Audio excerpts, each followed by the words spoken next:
First off, we're going to need some soldering paste.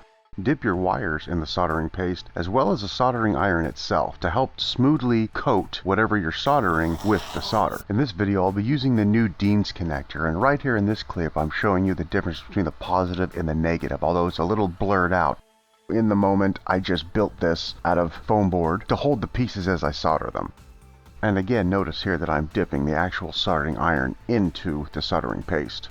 I like to put the solder right on the soldering iron that's already dipped in paste, and then use the melted solder to evenly spread over the wires as well as the contacts that you're going to be soldering to. Now I'm spreading a thin layer of solder onto the contact as well as the wire itself. Everything's going to solder together nicely, have a nice solid contact point. Soldering paste helps this whole process go better, coat more evenly, and it makes it easier to work with. You can see I'm brushing in an upwards motion with the soldering hand, and in the other hand I'm rotating the wire between my thumb and forefinger. It's very useful whenever you're soldering to make sure you have a damp sponge or some steel wool so you can wipe off any excess.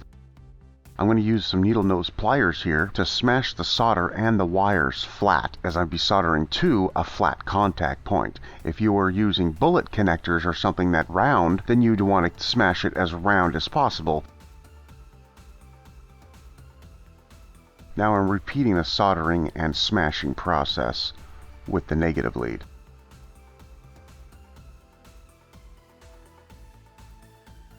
You're going to want to use shrink tubing as well as the cap that comes with the Deans if you're using these type of Deans.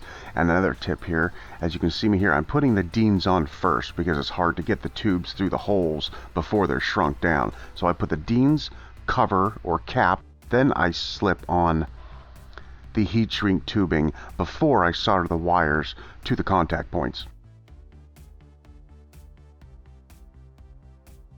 Now that our wires are all prepared, we can start soldering them to the contact points. So you can see here that I'm trying to coat the entire junction here evenly with the solder, but I also don't want sharp points sticking out. That may cause an interference later when I'm trying to put the beauty cap on. If you do a really messy job here of the soldering, you might not be able to get that cap on. A lot easier, less time process if you do it this way, as opposed to holding everything together and then trying to spread the solder everywhere. If everything is coated in solder before you solder your connection, it goes a lot easier because all you have to do, heat up the solder to liquefy it and then remove, and then everything will harden right in place.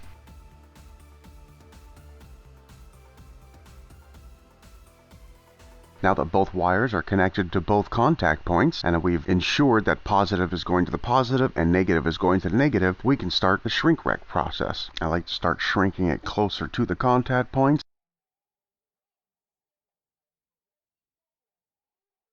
And then I can move my fingers away and then start heating up the end of it now that it's shrunk in that one area and I know the tube's not going to move around.